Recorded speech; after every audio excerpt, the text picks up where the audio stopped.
Howdy, guys. This is Another Aggie Podcast. I'm your host, Taylor Harrison, and we're going to be talking about football. That's right. There's another Aggie football podcast that you can listen to. I'm just going to talk all things A&M football, basically.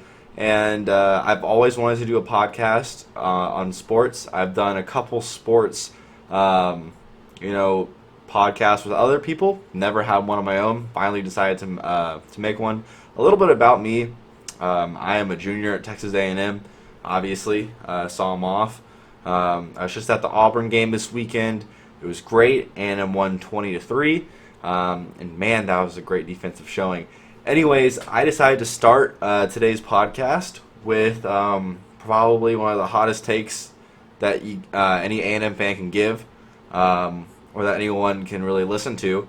And that is, if A&M wins out and Bama loses, they are in the college football playoff. That's kind of scary and weird to think about because Bama looks very beatable.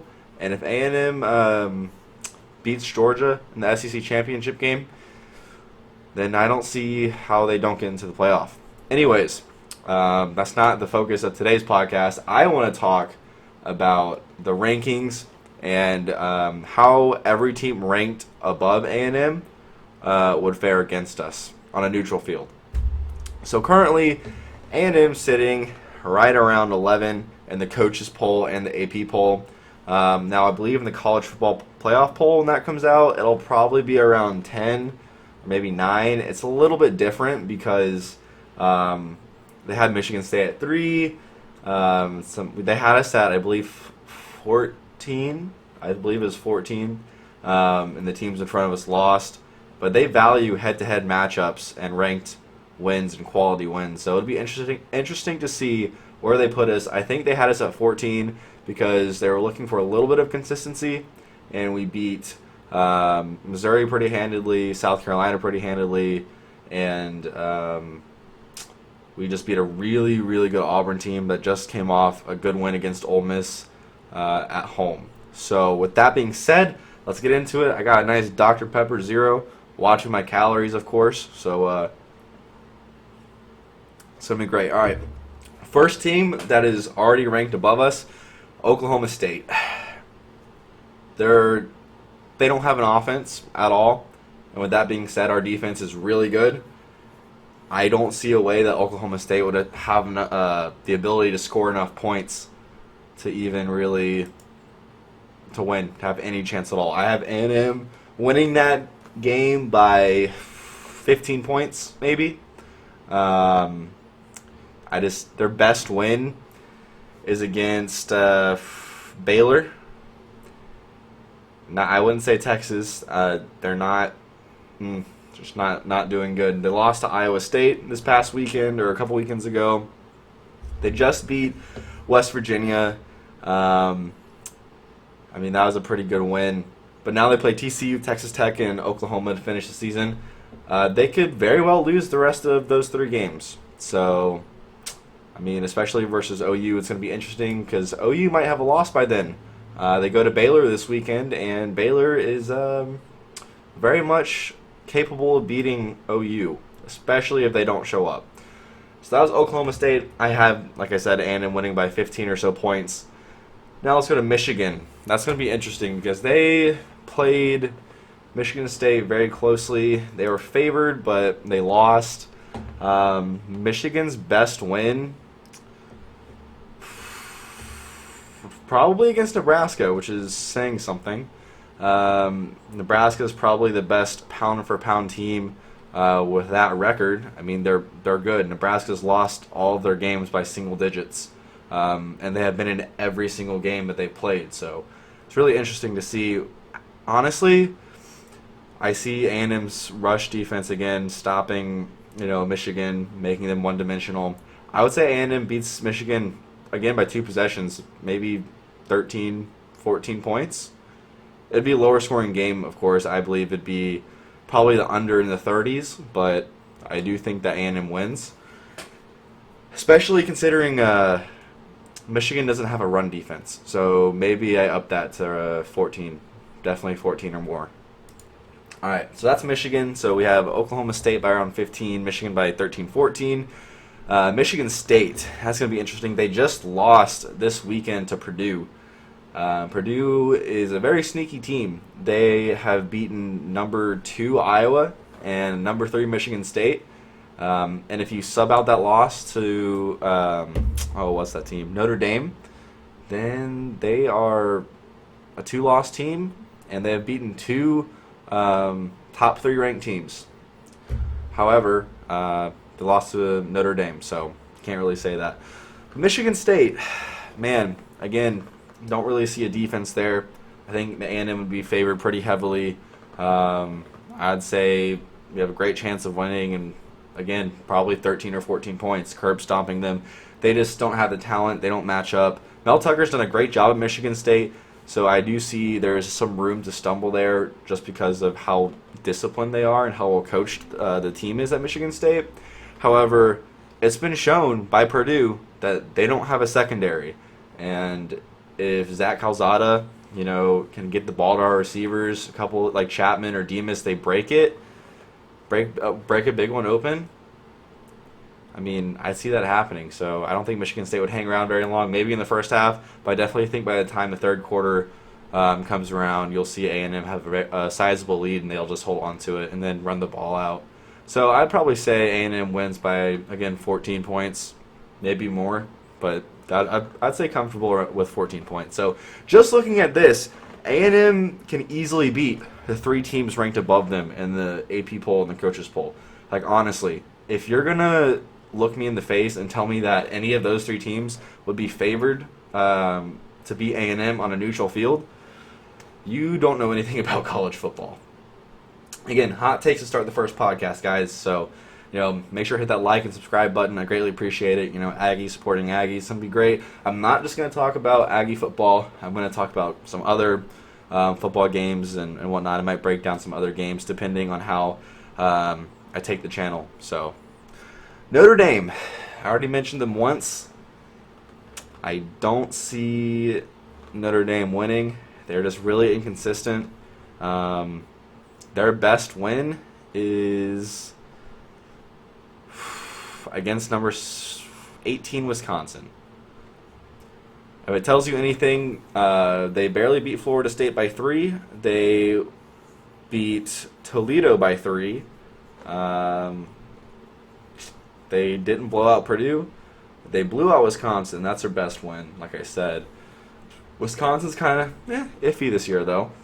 Beat Virginia Tech, who is a dumpster fire right now. There's nothing good about Virginia Tech. By 3, mind you. USC, not South Carolina, pardon me. They won by 15. And then UNC and Navy. UNC was a little closer than it probably should have been, and then they just curb stomped Navy. I see A&M winning by, again, 13 to 14 points. So there's really nothing there I've seen yet that can really stop A&M. And that just goes to show you how good A&M's playing right now. I think, honestly, they can go toe-for-toe with anyone in the country, bar that team in Athens. Georgia's playing really good football, and obviously I'm not going to make that hot of a take saying A&M would beat Georgia. Now, are they a beatable team? Yeah, I think so. You see that in the beginning of their games. Florida, Georgia was close for the first, 30 minutes basically, right until halftime, until Florida had those 3 turnovers. That was insane. And then they were slow to start against Missouri. Missouri showed that they had a pretty good run defense, and they had to throw the ball in Missouri to open the floodgates. So Georgia's a beatable team, but obviously they're the best team in college football right now. They'd probably be favored against us by a couple points, but we're not there yet. We'll get there, though. Don't worry. Ohio State. That's interesting because a lot of people like Ohio State. Ohio State, let's see. I believe they just beat Nebraska. I remember that. Nebraska did really well against them. Ohio State jumped out to a 17-3 lead in the beginning of the game, and a lot of people turned it off, including myself. I was actually getting ready to head to the A&M game, or I was heading to the A&M game. I don't remember. All I know is that I kind of wrote off Nebraska and said, they're going to lose. Well, they did lose. It was just a lot closer game than a lot of people thought it would be. Ohio State's best win is against Penn State. They really haven't played anyone else. Probably Nebraska, that's the second closest. I mean, they just don't really have a great defense, and I think C.J. Stroud's a little overrated in my opinion. He's a lot of turnover issues from what I've seen. So I think we'd be favored to win against Ohio State by, or we should be, I think, not what the national, football folks tell you. I think we'd be favored by 10. I think we'd win by 10. Not favored by 10. We would win by 10. I just think, we just pound it over and over again. And I want to point out a couple things in that win against Auburn. Some people might point out that we didn't score a touchdown. Our offense was really stagnant and whatnot. A&M gashed Auburn through the ground a lot. There was a couple negative plays Auburn forced, but A&M just wore Auburn out in the trenches. And a couple times in the red zone, I remember watching the game, A&M had the ball on the 5, and there was just a couple bad play calling issues and a lot of crucial penalties, a lot of uncharacteristic penalties on the 5-yard line or 4-yard line, which cost a field goal. I remember one drive we had 2 false starts and a holding call, which forced a field goal. That was bad. We were on the 4, a false start, and a holding. That was pretty bad. Uncharacteristic, and I believe if A&M cleans up those red zone woes, then they score a couple touchdowns that game. So I do believe A&M should have won that by more than the scoreboard shows. Anyways, on to Oregon. Having Oregon at number 5, I mean, it makes sense that they're ranked above Ohio State since Ohio State has a loss to Oregon, and then Oregon has a bad loss to Stanford. It looks worse and worse every week. Utah straight up did some disgusting things to Stanford's offensive or defensive line with their rushing attack. Some felony charges could have been applied. It was pretty bad. But I think A&M would win by 6 or 7 points. I think that'd be reasonable. Oklahoma, man. Honestly, it's hard to say on what Oklahoma you're going to get. If it's at a neutral field and, Oklahoma plays bad like they have been all year, with their C game or even B- game, and A&M just shows up and runs the ball, I honestly think Oklahoma's way overranked at number 4, and they would lose by 14 or 15 points, maybe 3 possessions. I think A&M would beat Oklahoma worse than, say, Notre Dame or Michigan State. That's just where Oklahoma is. That's where I have A&M ranked in my power rankings, and that's where I have Oklahoma ranked in my power rankings. They're not the 4th best team in the country. Alabama. I don't even really have to say much. That game's already been played. We know the result. A&M won 42-39, I believe, or 41-38.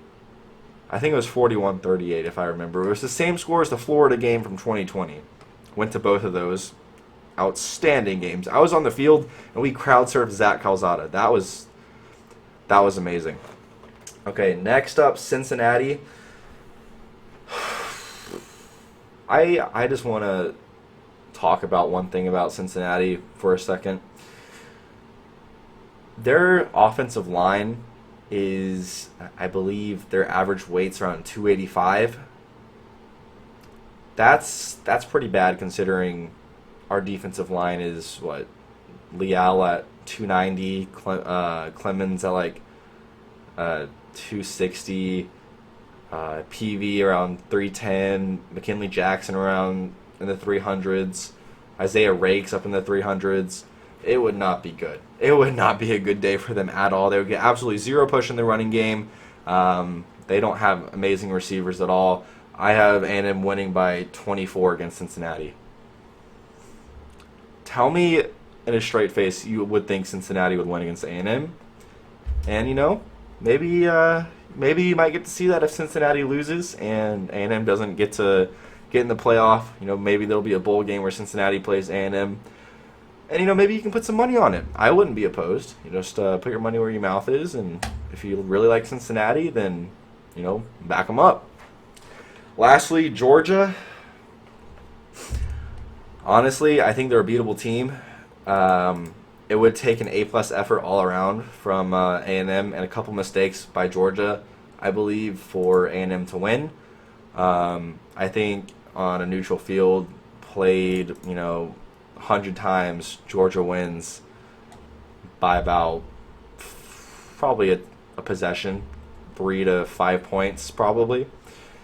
No, obviously that can change. A&M's playing really good. Georgia hasn't had to run with anyone on offense yet. So, those are my hot takes, guys. I honestly think A&M could be every single team ranked above them, say Georgia. I think Georgia's the best team in college football right now. I want to talk about one more thing, though. This weekend, A&M plays Ole Miss. I will be going to that game. It's at Oxford, Mississippi. College football game day. We'll be there. I will be taking pictures and whatnot. And I'll be there, and I'll actually do a post-game breakdown on this game, hopefully. And I'll just let you know how it goes. Obviously, you're going to be watching it. It's going to be really fun. Can't wait. I'm actually a big Ole Miss fan myself. My dad went to Ole Miss. Our whole entire family is actually from Mississippi. I'm the only one that was born in Texas. It's kind of funny. The only one that goes to a Texas university. So it's great. It's going to be an awesome weekend. Gig 'em Aggies, and make sure to hit that like and subscribe button, guys. Stay tuned for a video in the next couple days. I'm really busy with exams and whatnot, so I am a student. I am trying to do well in school, and also do a nice little podcast on the side. Leave your thoughts and comments. Let me know what I can improve upon. I want this to be as entertaining for y'all, as informational for y'all, and whatnot. I'm going to try to get to talk to some of my friends and whatnot and see what they think. And then I would like to do maybe reach out to a couple people that I look up to and whatnot in podcasting. Like I've talked to Josh Pate a couple times. He's helped me a little bit. And then J Pops does a really great job covering the Aggies on his channel. Met him too. He's a great guy. So hopefully this is going to be good. Thank you all so much for watching. Stay tuned, and I'll see you all next time. Thank you.